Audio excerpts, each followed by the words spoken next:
We share a stick. Maybe is Amina and group. We are ready to do some today. Yes.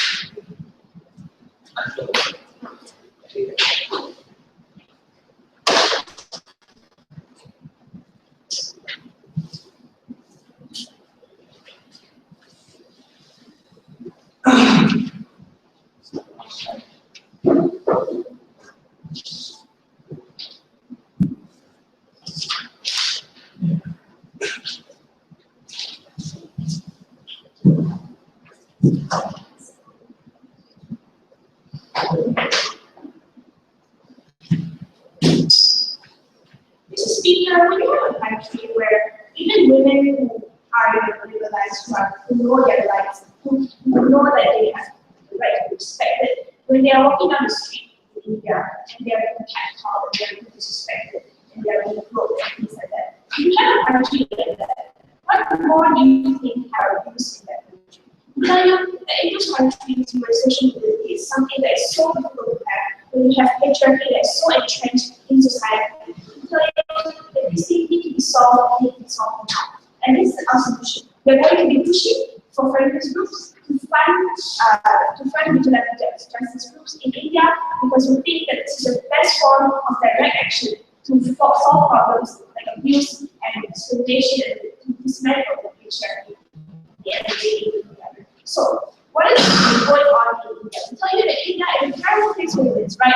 Because you still have things like gang rape buses, you still have things like people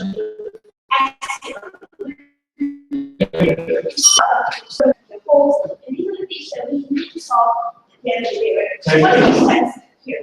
We tell you that we need, what is our better? We need to put, first of all, the need of the state, and I always believe that in the speech. Secondly, we're going to talk to you about why vigilante justice groups are the only form of defense for abuse women in India. And second, and then later on, we're going to talk to you about how this is the best way to push for progress in India as a whole, right? So what are the trade-offs we're going to make here, right? We're willing to say that some force will be used and it will be done legally, but at the same time, we think that the major benefits that come from which they are able to save women is something that to take into consideration, right? So let's talk about further characterization of India, right? Why the need for vigilante justice groups and why it's necessary to legitimize that in India is comes up, right? But first of all, let's talk about how India works, right? You have things like equity, you have things like women being systematically abused, right? But you don't have any actions from the local government. You don't have any action from the criminal justice system. We tell you that whatever small actions have been done is not enough to combat this form of patriarchy, to combat this form of oppression that is happening. Right? I will tell you that this is when vigilante groups come in, right? Because they are the direct action, they take direct action to save women who need this very at the end of the day. So this is something that is necessary to do, because they are pushing for women's rights, they're pushing for women to be respected and to be taken care of, right? So before I talk about why these things are a systematic problem and they further disenfranchise women who are not able to move socially and why it's so necessary for the vigilante we want to help them move. So why would we support groups such as Lobby Gang, which have been known to go ahead and kill people who've been accused of just abusing their power? You see that groups like the Lobby Gang or the Pink Saris and even the same people, right? These people they are used to what they're doing is something that is pushing the government to realize that there needs to be a change, right? And these things is the only stance that's happening in India that is feasible and that is being taken notice of in the area. So why is this a systemic problem? We tell you that because this patriarchy is so entrenched, because it's a systemic problem and the criminal justice system is not doing its job. For even women who are able to self-actualize and to ask for rights, we tell you that this is even worse for people who are not able to ask for rights. Women whose families are abusing them, keeping them in their houses, husbands are treating them badly. This is something that is important to realize because this funding Now, one of the realizes these vigilante again, as I said, you only want to take action. Right? So what is the importance then of funding them, and why should the feminist movement be one funding them? To tell you, the importance is that it legitimizes the fight. Legitimizes the good fight to save women, legitimizes the action of feminism, to be proactive in actually doing something for women who are in other countries. So, what else is there to talk about? Why sure, so the questions now, some questions that arise. Firstly, are we okay with saying criminals? Secondly, is there what other incentives necessary to have to actually push for funding, right? I tell you that sure, they are criminals, but now feminist groups have, because feminist movement is something that's international, right? Now you have the international pressure towards governments to actually do something. Because now feminist groups on the international level are pushing for criminals in your country to do your job. And we tell you that this is something they are okay, this is wrong, because the whole world is asking criminals to do our job, right? So we tell you that this kind of push is the most proactive form and most directly in line with what feminism wants. Because we tell you feminism wants to end mistreatment of women, right? It wants to end abuse and stuff like that. We tell you that so far it's only been on the sidelines, right? In India especially, right? Because you don't have an active group of women in India who are necessarily going out there and grabbing women out of homes. That's why we don't engage with these vigilante groups, right? We tell you that because this feminism in India has only been seen as a support system and not as actually the actuators of change, we tell you it's time to, it's necessary for feminists to actually fund them, to become the more proactive, think more proactive, and they're actually fixing problems. Right? So it's the same thing, it's a parallel to stuff like lobbying groups in the US, funding pro-life and pro-choice movement, things that actually will change because they recognize it's the best form of movement to just to give funding to groups like this. So will it antagonize men or anti-feminists? We say sure, but that is the necessary traction that is necessary that we actually push for change, right? Because now you have people questioning why is the feminist movement fighting criminals, something fundamental, even if it antagonizes anti-feminist movement or antagonizes men in India, we tell you that this just proves our point that these are the true nature of these men who are patriarchal and terrible and because they don't want to support women to be safe. Right? So what else does it do? It is form of check and balance towards that groups. How? Because the feminist movement is not funding them. They are able to say look, we want to support what you do, we want you to do it well, but we tell you that you cannot do things like slaughtering people. Really, right? We tell you that this pressure, right, will help them to stay within the confines of humane treatment and help them to actually do this form of change. So what are we focusing on? We told you why it's so necessary in India, especially for feminists to find these right groups, and that's why it's necessary.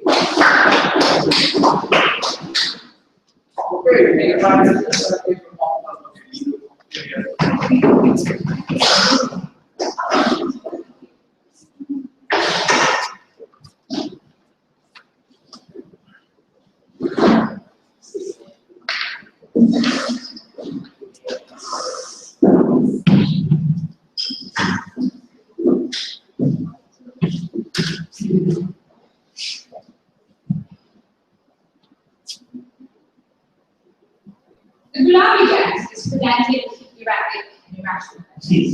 We say you cannot hope for the tangible changes if this is your beacon of justice. There are 3 or 4 ideas that I'm bringing forth in my speech. Number 1, I'll tell you why the feminist movement cannot afford to do this. Number 2, I'll tell you why it's a disproportionate form of justice we will not uphold. Number 3, I'll tell you how it's hard for women to now read this out their internal dilemmas. And lastly, I'll tell you how this is harmful to the perception of individuals towards the feminist movement and how terribly unstrategic this all is. But before that, a future rebuttals do not fit in. Actually, you cannot run from the debate. You cannot control these vigilante groups. Competitive guys you can't kill is not something you can necessarily control. That is not the modus operandi of the gang. Take Latis, Mr. Speaker, and beat alleged abuses within the villages, right? Without further and proper investigation.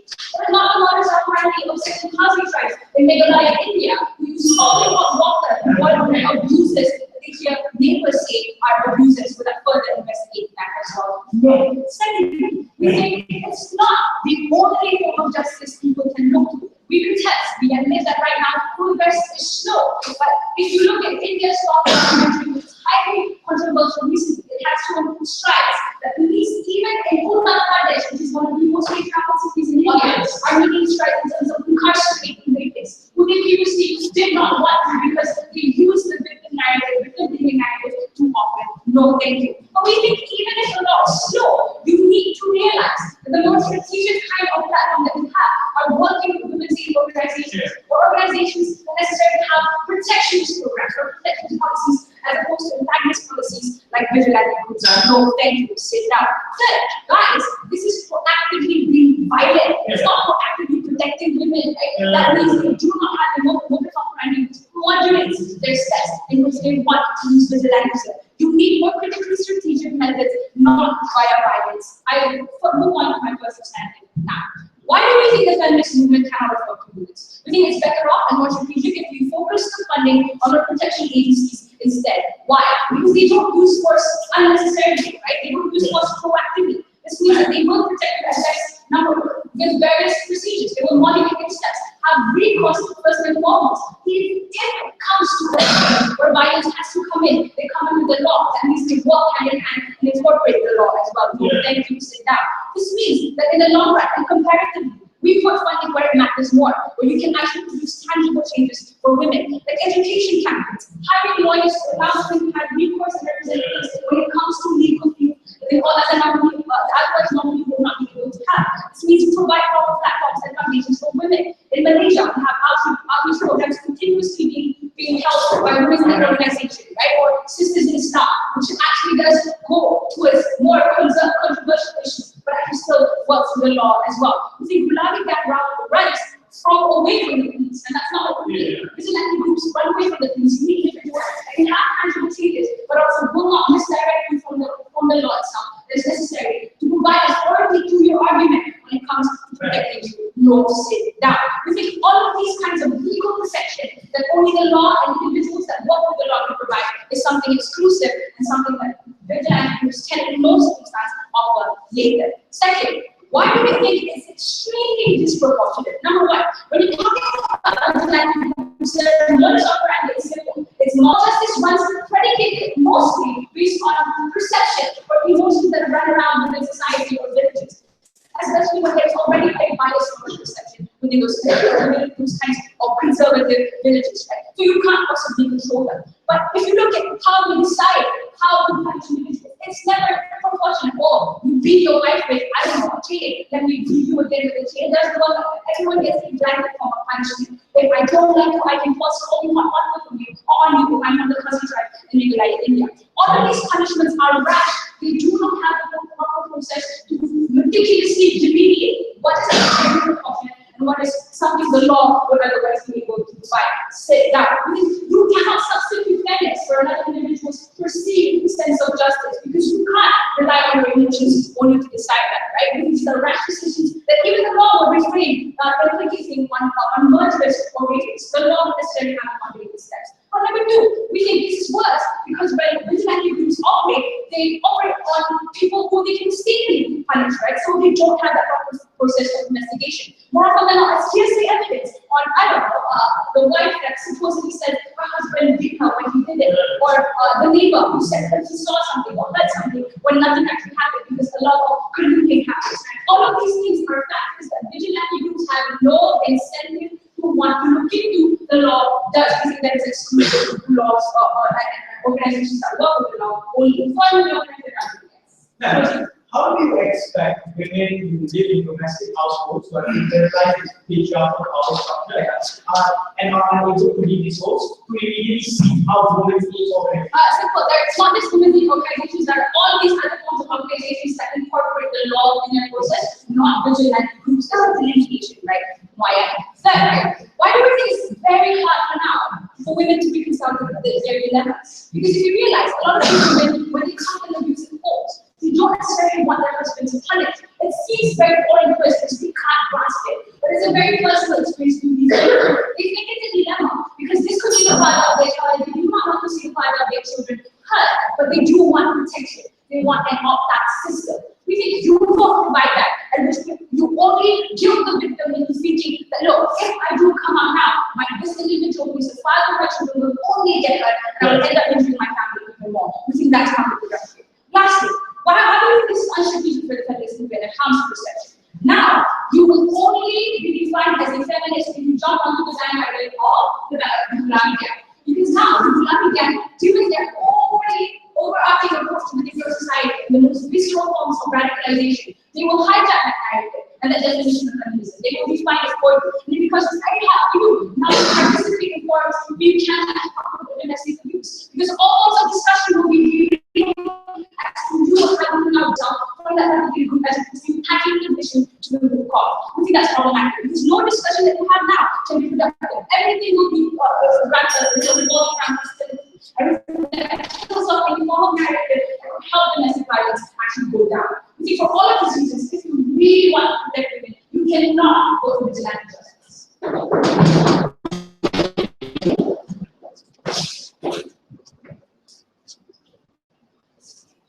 Okay, thank you for the competition from the biggest partners.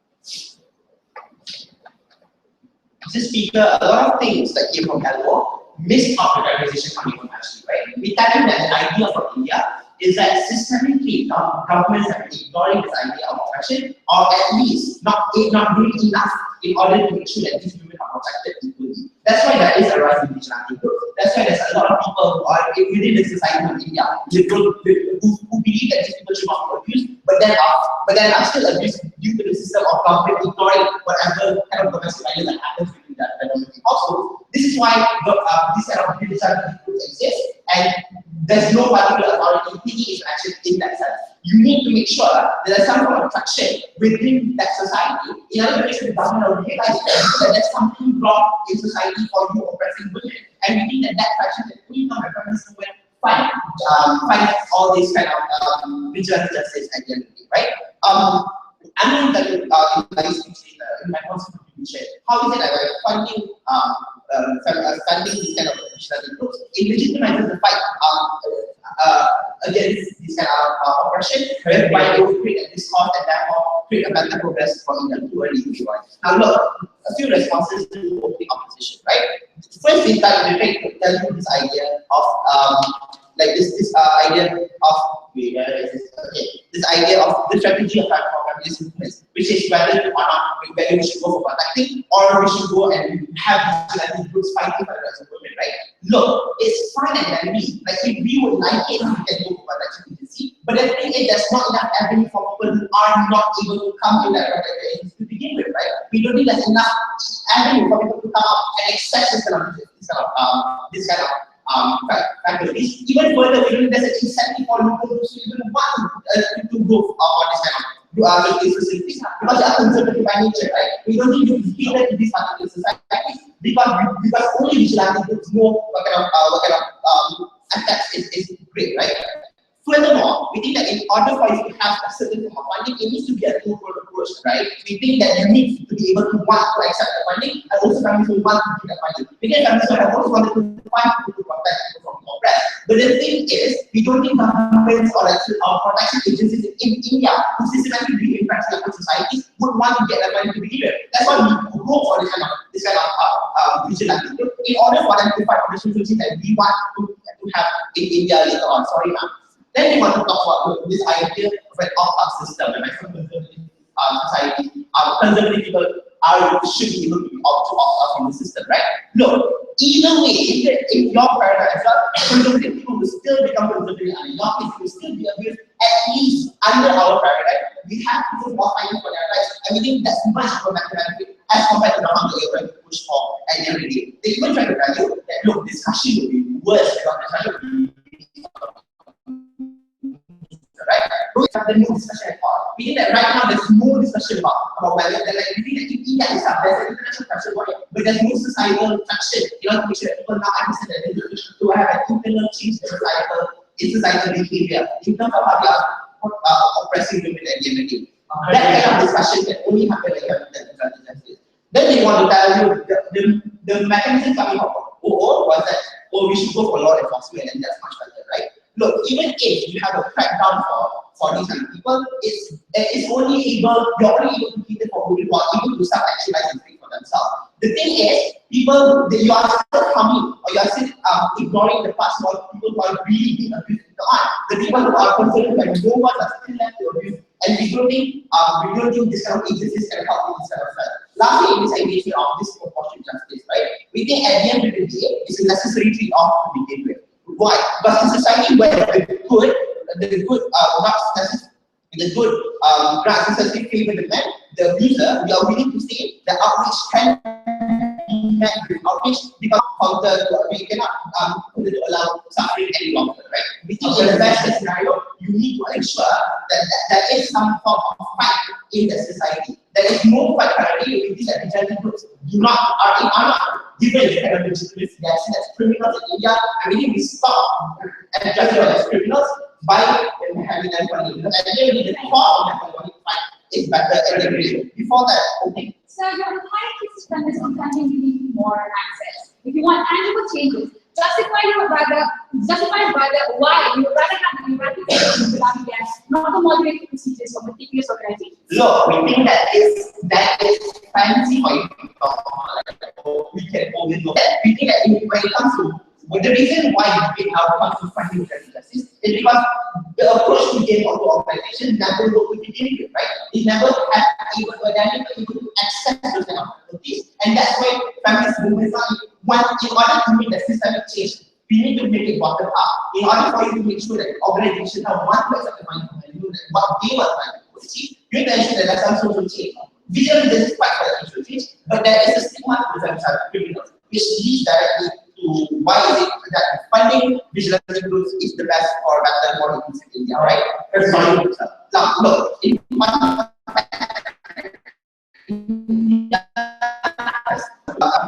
society feel unheard of, although they was considered was being oppressed. We think that vigilante is the only means for them to gain attention, from government and systematically oppress and ignore them. Feminist movement is kind of movement that protects that stands on the idea that you want to protect women from those who oppress them. So look, what happens when you fight, right? First, you have check and balances. You also then legitimize the group, which is, if not in the state, in the international community as well. What do you mean by check and balances, right? The idea of check and balances, right? People in India, people in the international community look at vigilante groups as criminals. The thing is, people don't look at the cause anymore because they completely label them as criminals at the end of the day. We don't think this is okay for them to look at it, especially when what they are fighting for is not for the sake of. It's not for the sake of nothing. It's for the sake of a good fight against women, right? I think in order for you to make sure that, in order for you to make that change, funding them makes people think that why is feminist movement funding this kind of groups? When you start funding this kind of groups, people have this cause, and people say that no, they might not be criminals after all. Maybe their means are bad, but that means that they have to go to dire measures in order to make sure change happens. And therefore, we think that kind of objective we want to achieve at the end of the day is the best for India. Why is it that this cause is important? We think that this cause, when you have a society that keeps on talking and know that there is a systematic oppression in India and there needs to be a change in it, that's how we create a bottom approach to change the oppressive society which is happening in India. In order to make sure that we have a better policy to protect India, we need to find vigilante groups because they are the only means in order for them to. But I think that if I listen to it, Yeah.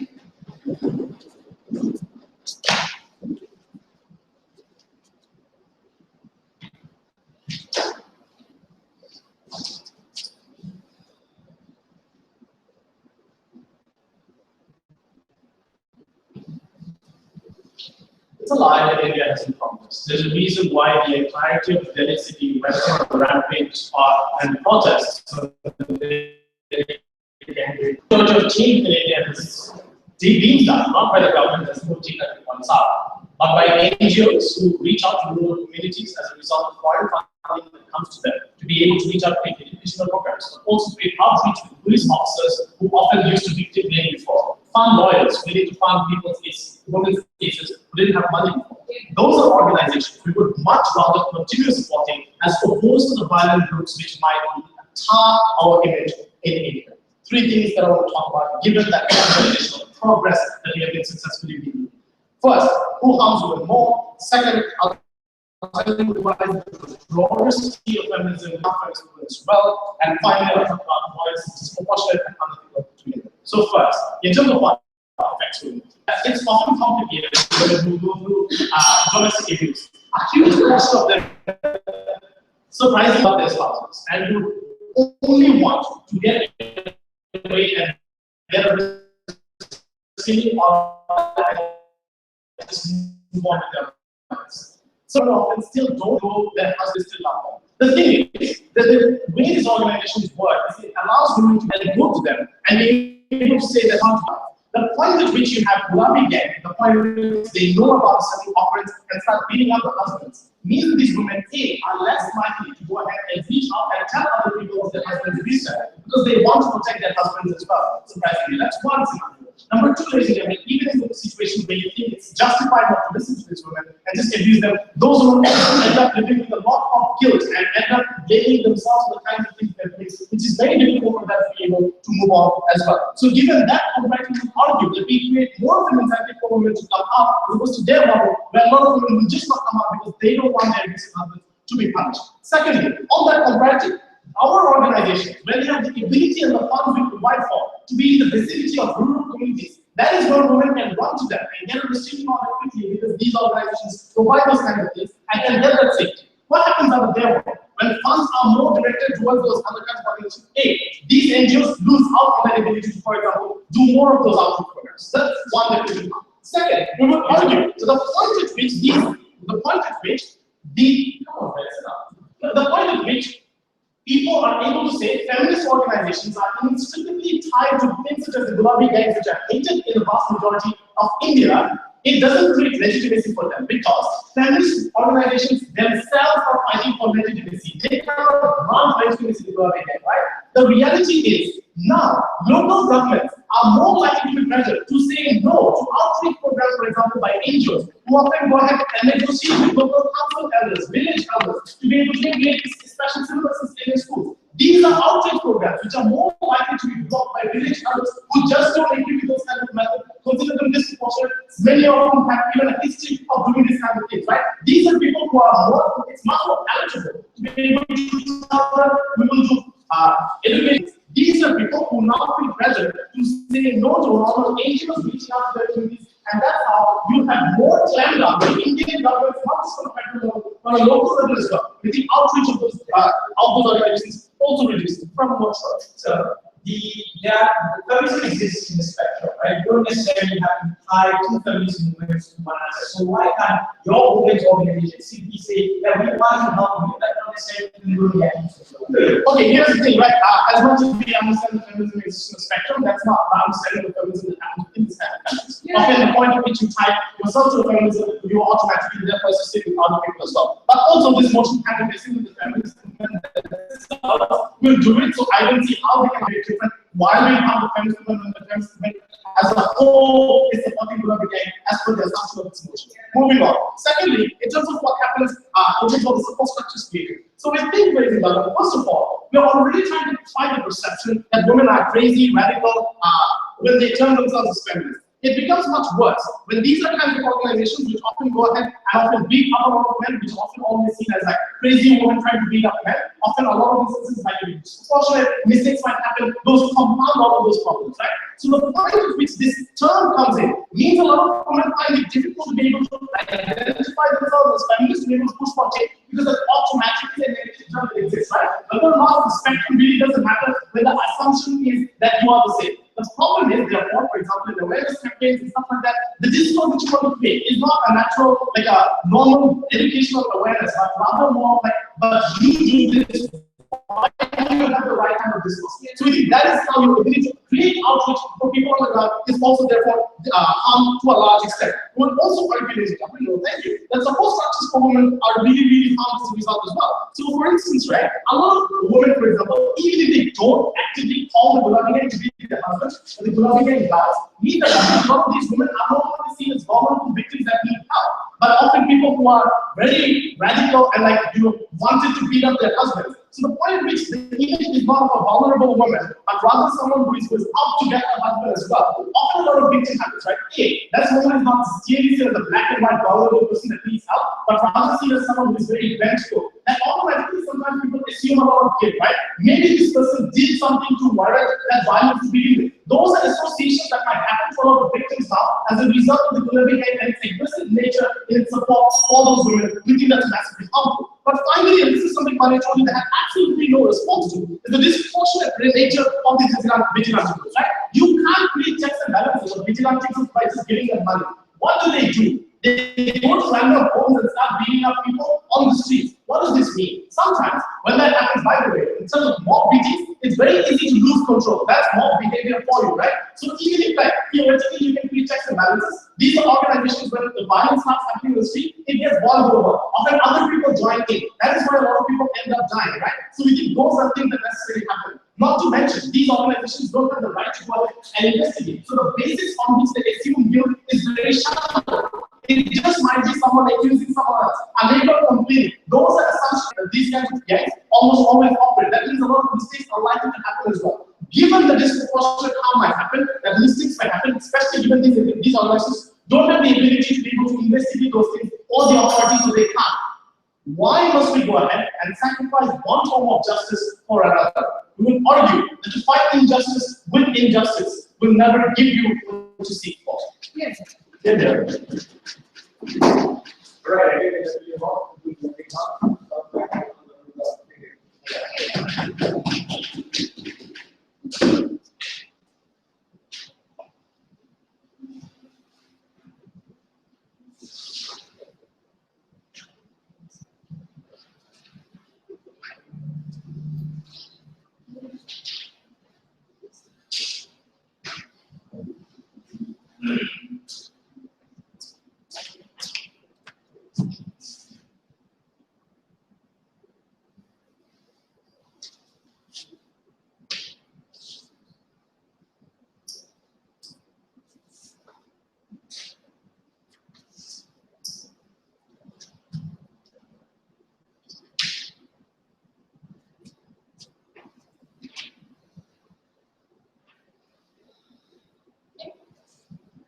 Yeah. Ladies and gentlemen, men often enjoy pain as an undeserved punishment, but women have to accept pain as a natural heritage. This is the unfortunate and sad reality of the status quo that exists in India. We would argue from opposing government that protest beyond the law is not a departure from democracy. It is actually essential, given the fact that the power structures in a disproportionate position right now. How do you best retain that power within this policy best done, ladies and gentlemen? Because we will argue that strength isn't just derived from numbers, it comes from power. And the way we should get power, ladies and gentlemen, is to ensure that some degree of respect is afforded to these individuals. We think that respect cannot be derived from that sort of past, ladies and gentlemen. Before I move on, several points of context clarification, because we think that opening up this was extremely extreme in this debate. We will argue that vigilante groups like the Gulabi do not kill ladies and gentlemen, but they are modus operandi. Oftentimes, the first thing that they do when they engage in these situations is either they engage in talks or mediation. When it fails, they use police because the principle is they literally want to be sentenced to this individual insofar as it is proportionate to these individuals. The reason why the Gulabi gang right now is contrary to the opposition belief, they are popular in India, ladies and gentlemen. They have 400 members across a dozen districts in Uttar Pradesh and northern India because people realize that this is a power structure that provides balance in the particular region, given that other structural institutions have failed in this particular regard. That's why even in some instances like Malaya and the northern part of India, they will hand in hand with authorities and in terms of dealing with these domestic abuses, because sometimes it is very hard for people who want to come up to a power structure that often tell them that you should accept your position. So before I move on to my substantive about why the feminist movement had the ability to assist in the act of women retaining power, as well as whether or not they had access to alternatives, as well as how you make the feminist movement more accessible in India, several points of rebuttal. We will argue that it is a lie for them to say that progress is working, ladies and gentlemen, because oftentimes, just last week, a young girl was killed for wanting to marry someone of a different caste. We think that the way these women are treated in India is of a disproportionately lower position than men because they are often seen as a chattel or ownership to men, ladies and gentlemen. They say that at least right now, you will be able to claim the victim card anymore, and that's problematic for you. This debate has to be a comparative, ladies and gentlemen. You are, right now, in stage 4, already a victim of domestic abuse. At which point, you will have for a policy that helps facilitate the balance of power within the particular regard. It's not enough to argue that home is sorry for you anymore, because at this point, some people generally don't feel sorry for you. In that particular regard, what is the opportunity that we provide? Then, their case or open opposition, cases of the complexity of these groups to kill and bring this disproportionate. We think that in this particular case scenario where they do want to kill these individuals, we think that oftentimes these are situations of desperation that push people to act in this particular regard. Because let's recognize this fact, right? Domestic abuse is already wrong pushed in serious for ladies and gentlemen. There is only a blur in the line where we cross our interactions between our marital institutions as well as how we treat individuals of the other gender, ladies and gentlemen. We think at this particular juncture, we allow this policy to show that at this point, how do we then redress that power? It might be fire against fire, in a little sense, it might be for bigger fire, but in this particular regard, we think we should translate this into a real world consequences that allows for power to be redressed, ladies and gentlemen. We think we can very well still support a position which we can reach out to world populism. We don't think we distance our disposition of telling this can still happen under our set of powers, ladies and gentlemen. We would rather individuals feel guilty that husbands not coming out than to continuously be beaten down within that particular marriage.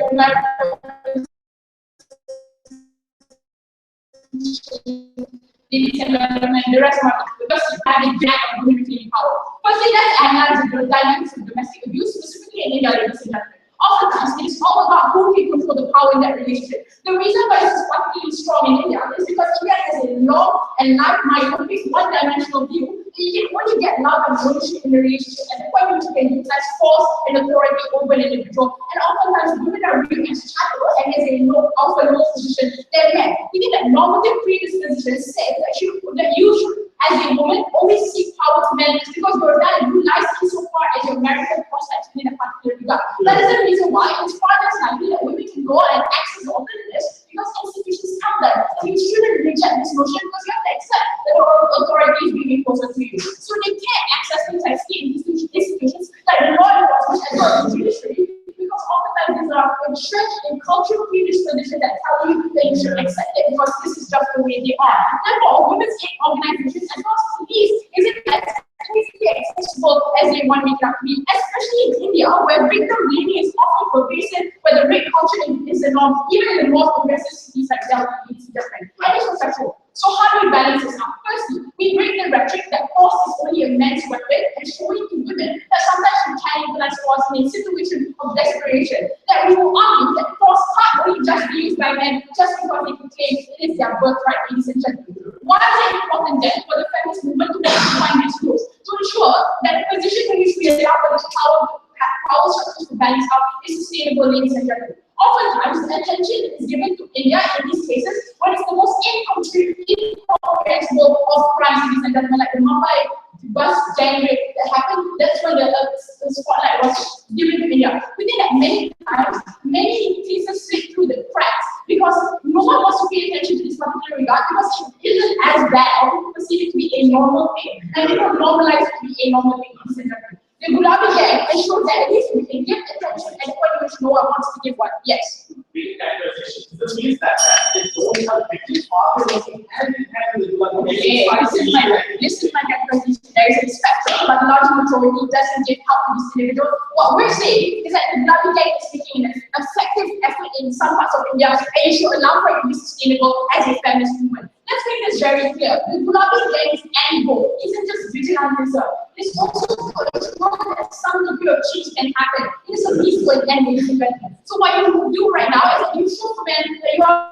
no longer strong, that you can shape the breeze, you push men to be on the defense to reevaluate the positions in life, and whether or not this utilization of force is necessarily important, and important to show that force isn't your power or your only authority. Lastly, you make the feminist movement more equal. The reason why feminist movement right now is such a foreign concept, especially in countries like India, is because it's alien. Because it presupposes a standard that you need to want what a white woman wants in order for it to be a legitimate movement. Within that, people often miss the nuance, and there is a spectrum that exists in feminism. What you do right now is ensure that we, as a feminist movement, realize there is a distinct circumstance that we recognize the specific because we are not equipped with a rational actor as well as a rational society, ladies and gentlemen. At this particular juncture, the more they become. How do we best women in India to gain power with equals in government?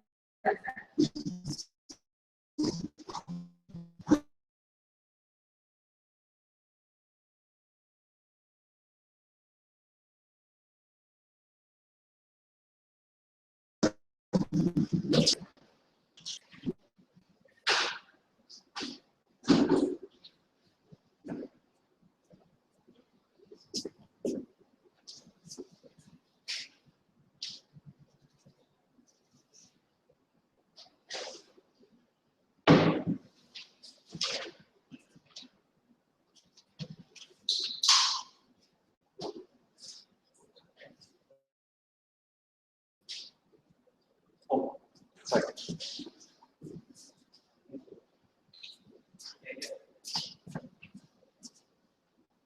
Closing your question will make you two extensions to this debate. Firstly, for you, by doing this, the feminists is backing the losing horse and more likely make the situation worse.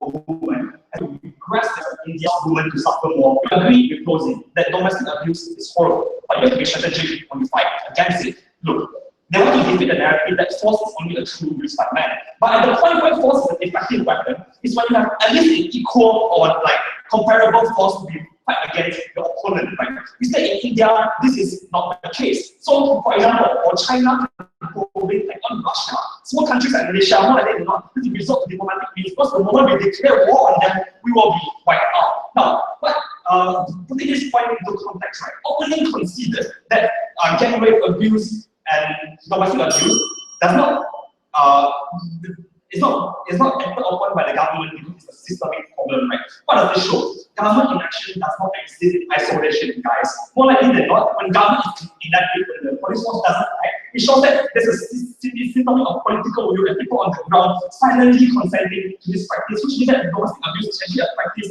that is consented to by the people, right? And what does this mean? This means that people on the ground, the politicians, your law advice, even the police force, are more likely than not to take on the side of the abusers and the men when the conflict happens. This means after the war, you sponsor this vigilante group to go and kill a few people. This gives the patriarchal legitimate reason to crack down on you, to prosecute you, and not only they will not only prosecute the vigilante group, but they also prosecute the funders, which means your feminist movement, right? But even worse, your moderate supporters will lose legitimacy to defend you, as you yourself show that you are not committed to the rule of law, which means that when you are fighting all these for laws against domestic abuse, when you show that you don't respect the rule of law yourself, then your supporters lose one more legitimate reason to help you. And secondly, the blood of Indian people are on your hands, right? Which is when they will want to exploit themselves from supporting the movement. But you will also more likely lose potential supporters on the ground who are already leaning towards your cause. But lastly, the practical politicians now have a reason to brand as extremists in India, right? This of course practice supporters to go under the ground, which means because they fear retaliation force, but also on the people on the ground, which means that as a result, the feminists will become much less vocal, much less attention drawn to domestic abuse in India because the feminist movement is forced to go underground. But not only will you become weaker, but you will lose the fight and make the situation worse. Given that we are able to prove to you that the majority of people on the ground, even if they are not women abusers themselves, the police force are also sympathetic towards these domestic abusers because it is an acceptable practice in India. What will happen then? When you change the dominant support of the people even though they're not domestic abusers, into active retaliation. That means no matter how upfront they do with domestic abuse, no matter their stance on domestic abuse, they are even more repulsed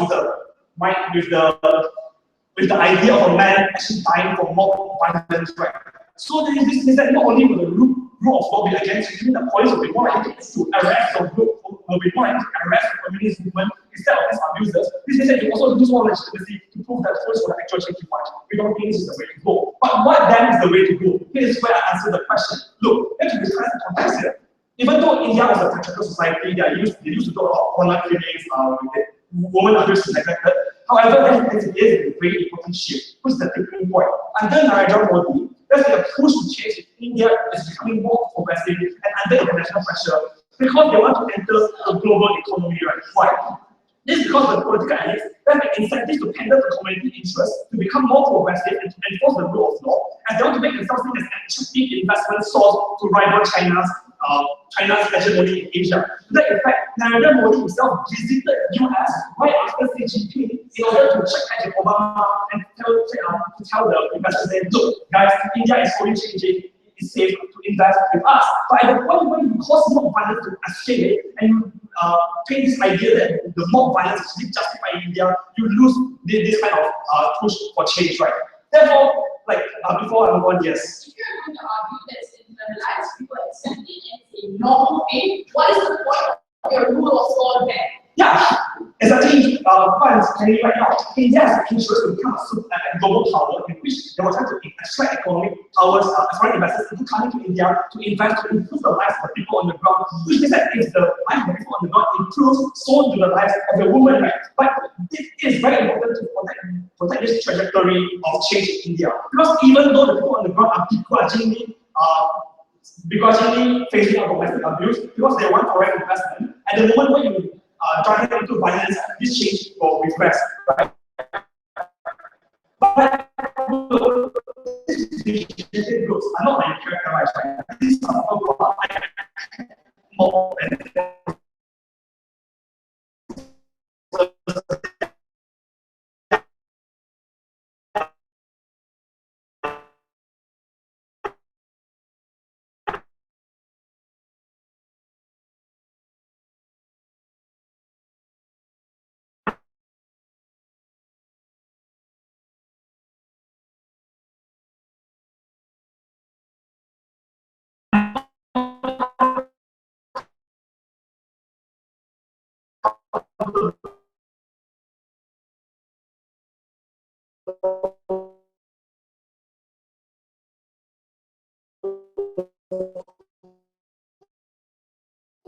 not transparent, which are more likely to not respect the law of law. More likely than not, foreign investors are going to pull out due to timing of fear on the ground. This is less economic progress, less jobs, and less chance of people on the ground to attain a good living standard. Like what happened when there are instances of violence in countries, investors normally pull out, businesses normally pull out. Right? This is the first thing to regress progress and change for women so far, because women and feminist movement will be seen as the primary victims of this fight, which means people will more likely not blame the feminist movement, blame the woman. Right? Secondly, communities that are economically disadvantaged more likely to go for repressive practices such as domestic abuse, such as honor killings, such as female genital mutilation, and the point where you deprive them of economic progress and the point where foreign investors go out, these people are never able to attain a good living standard, and that's why they'll stick with these cultural practices longer. But lastly, the moment of scarcity occurs, the minorities are the ones who often get the shit out of the state, which means that women are more likely not to not get education right now, women are more likely not to not get healthcare,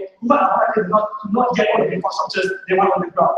Because we believe that if you are organizations and the rule of law, you should never resort to violence as backing the wrong cause will only be digging your own grave. We are very proud to host.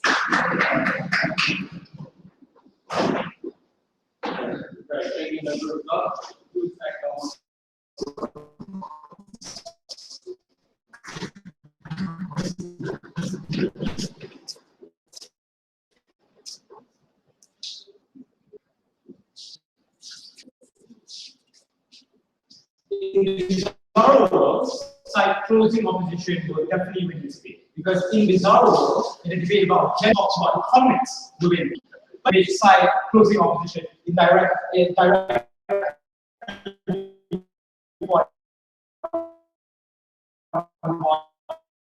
my passions, right? Because we saw already consented to do it, and secondly, women are unable to progress, therefore it creates even worse problems for these women. But the response to this is simple. Because the context of which they were debating in this debate wasn't nuanced to the context of India. So you could run that economic progress leads to more rights in any other Western level democracy or in any other country where people are guaranteed their rights. But in India, where the situation is terrible, in which women are currently suffering, in which they are forced into a mindset in which the patriarchal structure still dominates them, where they still have no access to equal pay, where they still have no access or equal access to education, that is all difficult for them to reach economic progress doesn't exist regardless of what action we take whatsoever is needed. So in status quo, you have shown no way how your alternatives tie into the fact that economic progress will happen on your side. Secondly, and more pernicious on the side, was that look, the reason why we shouldn't back this now is because people already consent to domestic abuse, and the rule of law should be pushed forward regardless. But that was one of Jay's view. I was extremely important because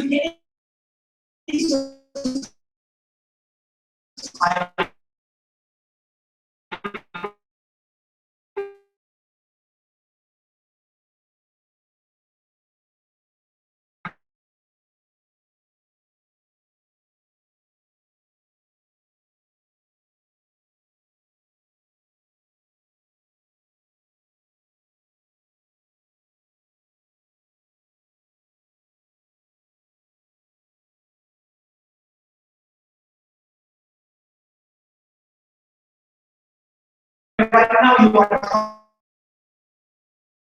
trying to things like economic progress and for you to be able to match up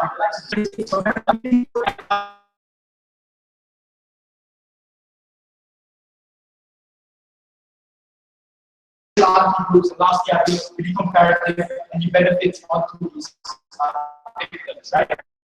But let's deal with it first. About your look, we agree to a certain extent that there are some fight benefits of gene private to starting this speech. That means in most households, domestic abuse and the problem of